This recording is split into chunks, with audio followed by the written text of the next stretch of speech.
Oh, good Monday morning, ladies and gentlemen. We're back doing the drop off. We're a little bit late today, but it was one of those mornings. Hard to get everybody out of bed. I'm a degenerate drinking my Dunkin' today. We woke up that late, so we didn't make coffee or anything. And I need a new travel mug. I gotta replace mine. Lost my Frost Buddy when I did the trip to South Jersey for Snakehead with Enthusiast Adventurer, and I gotta replace that sucker. That was a really good travel mug for all kinds of beverages, but we're back. We're here. It's Monday. Recorded a great show last night. My God, so good. This week's episode, we've got a special guest in the beef seat, the one and only Michael McCamus, owner of Sack Pig Bait Company. You guys might, in the background, actually see the tail of one of his rats hooked up to my swim bait rod.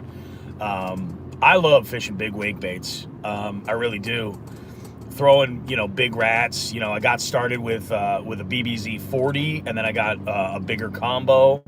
Got into the 50. I like throwing other wake baits too, like the Bruce Gillis and similar stuff. MS Slammers.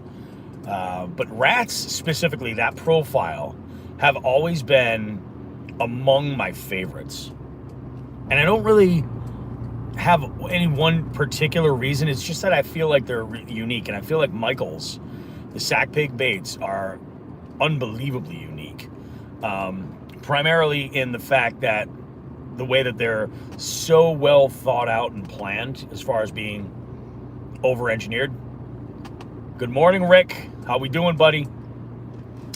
But not only are they over-engineered, but like there's options too, one piece, two piece.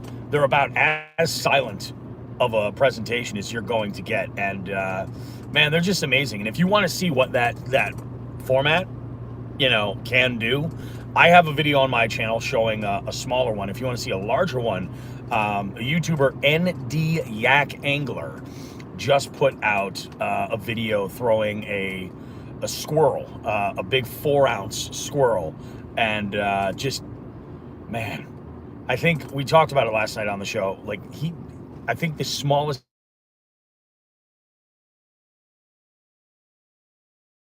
voicemail, because I am currently preoccupied talking to the people. She can jump in the comments here if she wants. I got all frozen right there. I got good signal. Hopefully YouTube catches up.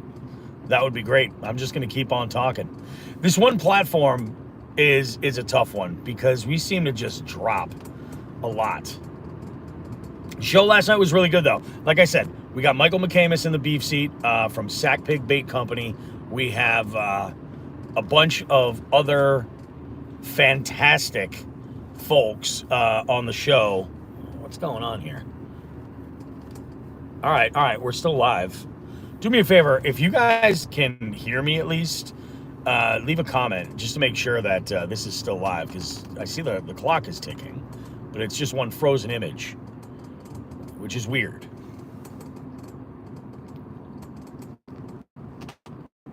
Yeah, that's weird. I don't know. I'm just going to keep going for it. Anyway, Joe and I talked about a lot of stuff. We have, in the headlines, we talked about the new 2025 qualifying flow for the Bassmaster Elites. They're splitting two different divisions where the opens, there are 4 opens for each division. And then there's like an elite qualifier that's the next filter. All right, good. So it's pretty interesting. Joe's got some opinions. There's certain things he loves, there's certain things he doesn't.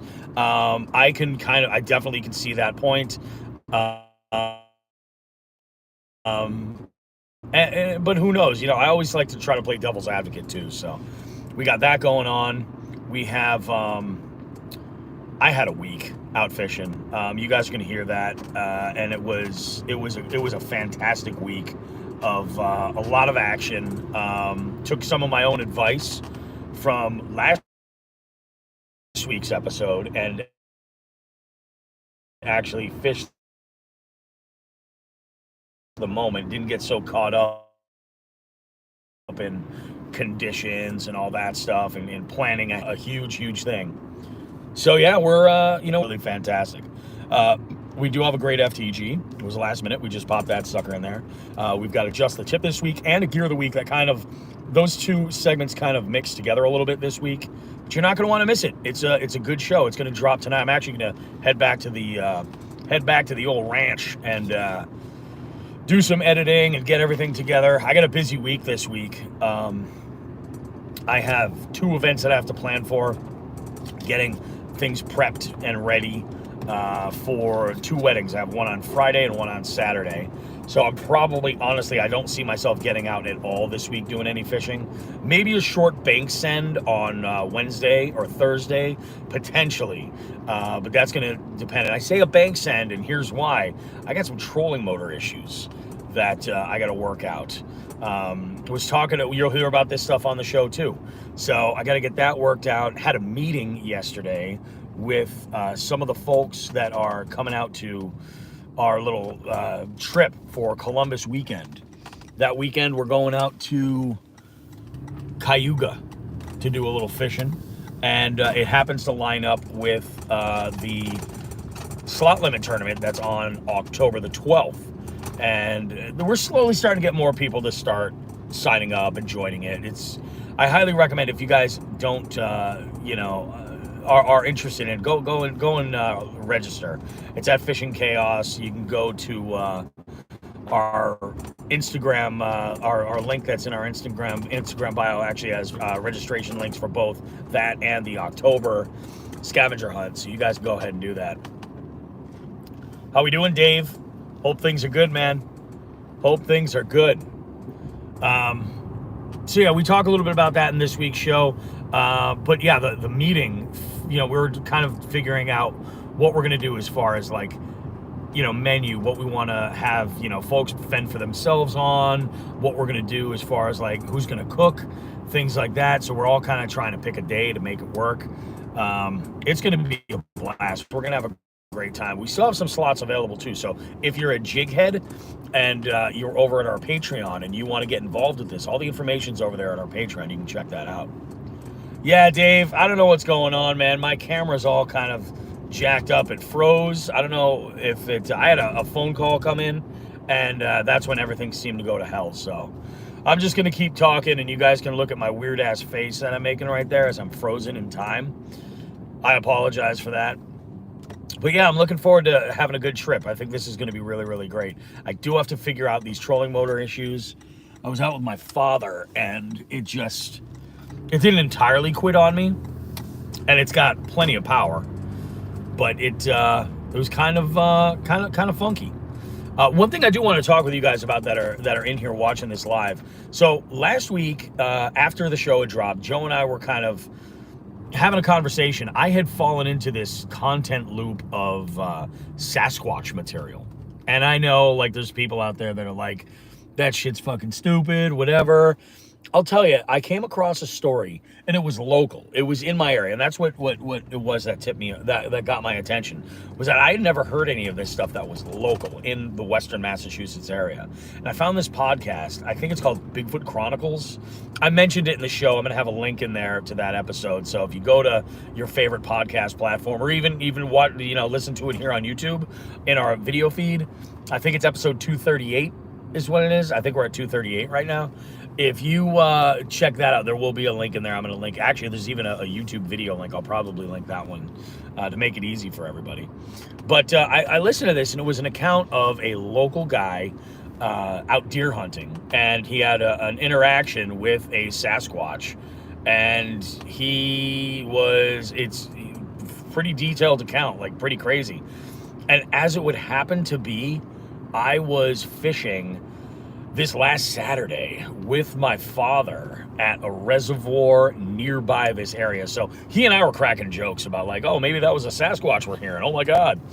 And, but anyway, I was having a conversation with Joe earlier in the week, and I was like, man, I'm kind of all into this content. I don't know. Maybe it's because we're going into October and, Halloween. I'm not a huge Halloween guy, but I love I love the fact that all of a sudden, horror movies and stuff get really popular. and people like they start to really dive into this stuff. So I'm all about it. I'm here for it. Well, my Joe and I, we have this conversation. He goes, maybe we should put together like a spooky special for the week of Halloween. And I'm like, dude, I love that idea. So there's a little call to action, guys, for all of you. So if you have ever been fishing, or maybe even if you've been hiking or anything like that, or out, out in the outdoors at all, and you've had an experience that was like unexplained, and I'm talking like anything that's crazy, like rolled up on some like cult activity, or there was UFO sighting, something that you couldn't explain, or maybe it was like a Sasquatch or a Pugwudgie situation. We want to know about it, so you can share your stories. Jigs and Bigs has a hotline. It's a phone number that you can call and leave us voicemails up to 3 minutes. But if your story goes over that, after you get disconnected, just call back, because I'll edit these together and make them sound really good. So go ahead, and you can do this anonymously too. You don't have to leave your name if you want. In fact, if you mess up and say your name early on, leave a message just saying, hey, cut my name out of that, and I'll go ahead and fix it. Don't worry about it. But the number is 413-324-8519. 413-324-8519. You can call and leave your experiences at the hotline, and we'll use them in the show, and we'll play them, and then we'll obviously talk about them and everything else. If you're somebody who's had this shit happen to you a lot and you want to be on the episode, call us and leave us a message. You can text that number too, and just let us know that you'd like to be on, because we're going to be recording this. It'll be the week of Halloween. The plan is it'll be like either that Saturday or the Sunday or the Monday as we go into the week of Halloween. It'll be kind of interesting. So I would say if you're into it, we would love to have you on and do a little bit of it's night mode, Bobby. Yeah, it is. I don't know what the hell's going on, man. Binya's in the house. Binya was in on that meeting. Binya's coming up to Cayuga. We're going to have ourselves a good time. I'm making chili the day that I cook. And Janelle is making cornbread muffins for the chili, which is going to be awesome. I might ask her to make a couple with some diced jalapeno in them, because that's just how I like it. But I might also just add some diced jalapeno to top things. I'm going to make this a relatively mild pot of chili, but I'll tell you, the thing about Bobby Roast Beef's chili, the secret is in the sauce, baby. The secret is in the sauce. It's delicious and complex, and it's going to be good. And yes, I do use beans in my chili. I'm not from Texas. I've had Texas style chili before, and it's awesome. But I do use beans, and it's because we're camping in October, and we'll be sitting around the fire, singing songs out our buttholes. So that's the plan. It'll be good stuff. But yeah, so yeah, Halloween special, like spooky special, is going to be a lot of fun. The reaction of people, I've posted a couple of pieces of content on, I don't know if I put one on YouTube or not yet. If I didn't, I'll post that today. But on Instagram, I put something out, and there has been a shit ton of feedback. People are all about this. But we've had very few people share their stories, and it was only last night when Joe had said, mentioned the anonymous thing, like, go ahead, you don't have to leave your name. Like, if you don't want people knowing about this, that's fine. So that could be it. The beans will help heat my tent. Yes, it will. It will. The beans certainly will. I am fucking so stoked, Binya. I was just talking to my daughter about it today. I need to get my oldest to pick her up from school, because Friday morning, I want to get up and just hit the road. I want to have everything packed Thursday night. I want to be able to get up, bring her to school, come back, hitch up the boat, and then go. I am so stoked for this outing. This is going to be so much fun. But we're going to have ourselves a time. And it'll be a blast. I'm really hoping that Matt Thayer and Pat Martin are able to make it. They were the last two that had expressed a little bit of interest in it. I'm not sure so much about Pat, but it'd be absolutely awesome. But getting back to this whole like pizza thing, this might be a great way to test the waters for one of the things that I want to do is bring Jigs and Bigs, the live experience, out to the road. You know, I want to bring it out there so that folks can, you know, experience a Jigs and Bigs live event and do some traveling and create some fishing content and stuff. And I think working with Matt and Pat in Southern Rhode Island is a great way to start that. I think we're gonna have to do that. Screen is pitch black. J-Bone, I know, man. My camera's all jacked up. I'm actually looking at an image. Let's try a reconnect. We got the juice. Is the timer moving? It is. It's saying we're live.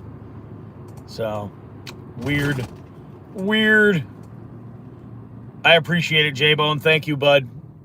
You know, I like these Monday lives, but it's a little bit of it's a little bit insane. Some of the way you know, the way my service drops, and it's kind of tough. But yeah, we're gonna have ourselves one hell of a time. I'm stoked. I love to camp. God, I love to cook. I'll be filming most of the Yuga trip, going to be great. Video the whole thing. You know what, Binya? Maybe we should put together like a Google Drive and share some common footage if folks need it. Like I'm bringing the drone, obviously, and I'm all that stuff. But I mean, if you guys want to utilize some of that footage, like, let's do it. In fact, even if we just take a part of the Sunday while we're out fun fishing, we should do that together.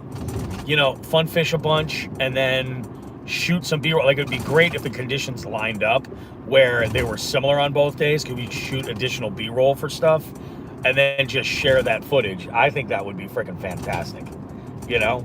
Or at the same time, I say that, and then like last night I was talking about Becca's and Ria's collaboration video camping in New Hampshire. It was really interesting because you got two different perspectives and they shared some stuff. I like it. I think that's a good idea. Maybe pop some footage up. I do have to, it's one of the things that I have to prep next week is I am going to have to do a full conditioning cycle and charge my drone batteries. So all that stuff's good to go. I am really stoked, man. I'm telling you guys, I'm glad that we will have sites that have, it looks to me too, like, I looked at a map at the camp area and they have primitive sites listed, but I don't see any of them on the map. It looks like every single site has power. So, which would be great because if, you know, let's say I shoot a bunch of content while I'm in the, you know, in the tournament, because you guys know I'm not a crazy tournament competitor or anything like that. I'm gonna send it. I'm gonna send that bitch. But if it's slow, I'm gonna shoot some drone footage. And we're gonna go and we're gonna do this, you know? We're gonna go and make some shit happen. I did look last night. I did some looking around at Cayuga on the maps and stuff. So, Binya, there is a launch right at the campground. There's a launch right there. There is also, it looks like where all the campsites are, there are slips available all over the place. And the rental for the slips is $10 a day, which is just freaking awesome. So I'm gonna have my boat there. Near the campground, there is another public launch, which I think would get you into the lake a little bit sooner. It's not too far up the river.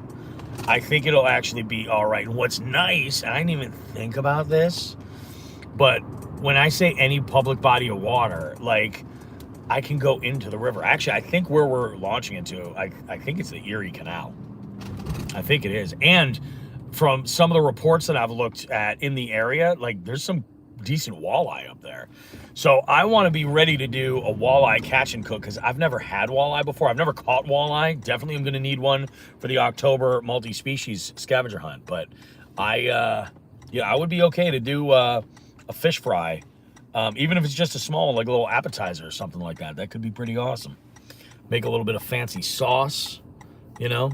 some fried walleye nuggets, walleye, whatever. It'll be interesting. We'll see how it goes. But I'm stoked. The Wi-Fi works. I'll probably go live a couple of times.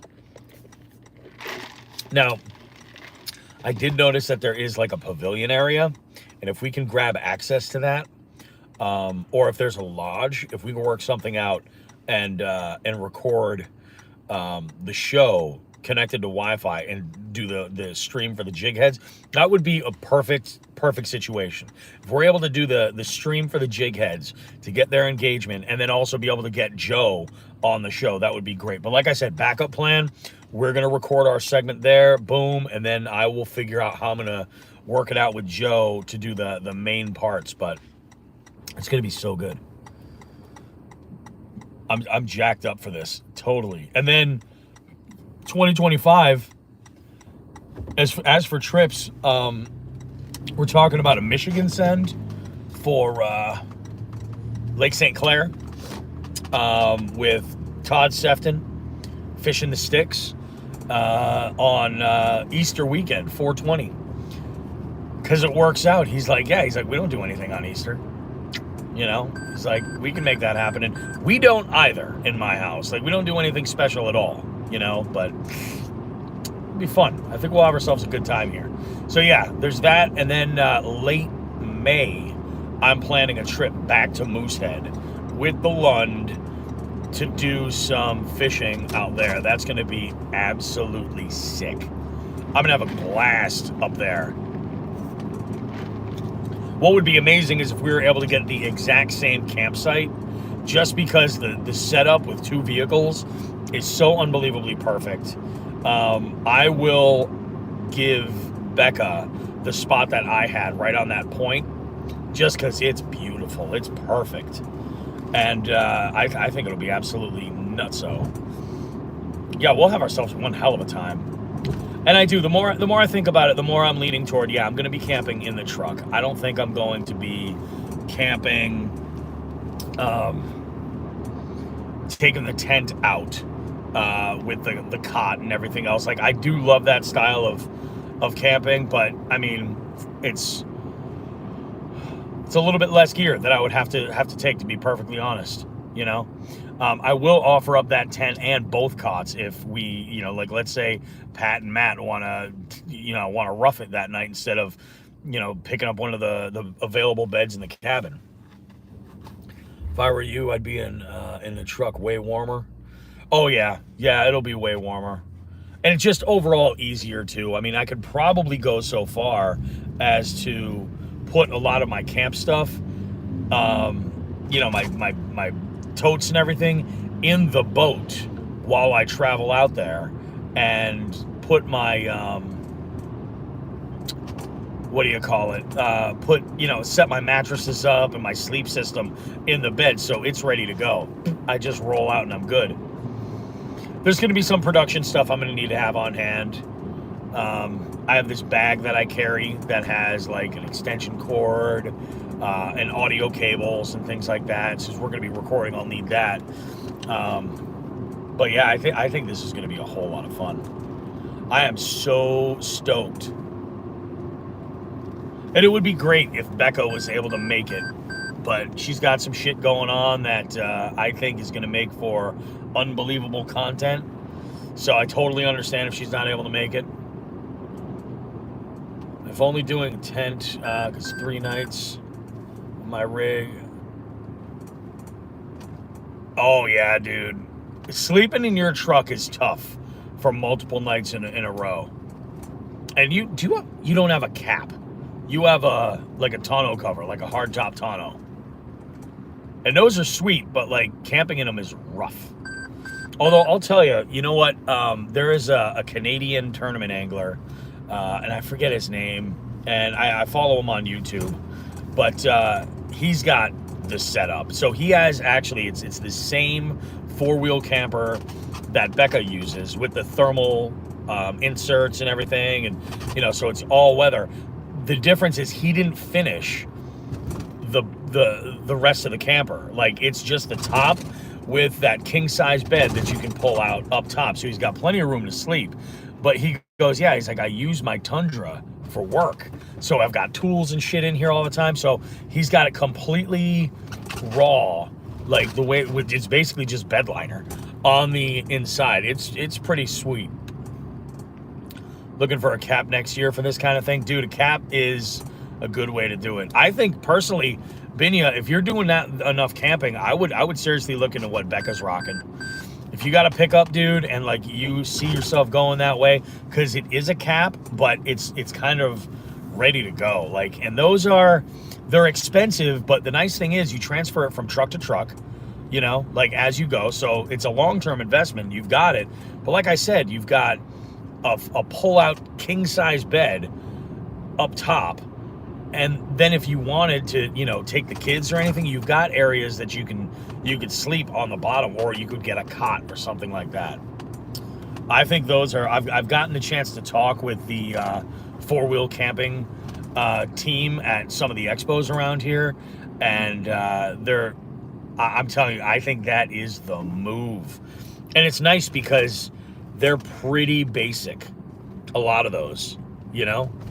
You get into them and they're pretty simple for the most part. Like you can go super extra with them with like air conditioners and shit like that, but you can start out and it's, you know, it's an investment, but the fact that you could just change it from truck to truck, that's kind of nice.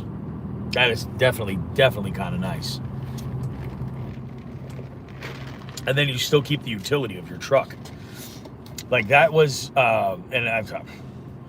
if the day ever comes where I become a pickup guy, you know, I love what I'm driving now. I plan on having it for a very long time. This 4Runner's awesome. But if the day ever comes where I go to a Tundra or something, I'm definitely going to be looking at one of those camper rigs. Because, you know, rolling up to a wedding and having a bunch of gear, you know, being able to store all that in the back and then like just empty it out in my storage unit and being ready to rock for camping, yeah, that could be badass. Badass. We just got a new subscriber, which is awesome. Thank you. I saw the notification come through. That's pretty dope. I'm looking forward to this, man. I'm looking forward to October in general. Like this first week is going to be really busy with the trolling motor situation. I'm probably not going to be able to get out and do the fishing this week that I would like to. I usually, even when I have a couple of events like on the weekend that require prep, like weddings and stuff, specifically for weddings, and especially like one of these I'm officiating too. You know, it cuts into some of my ability to fish and plan anything.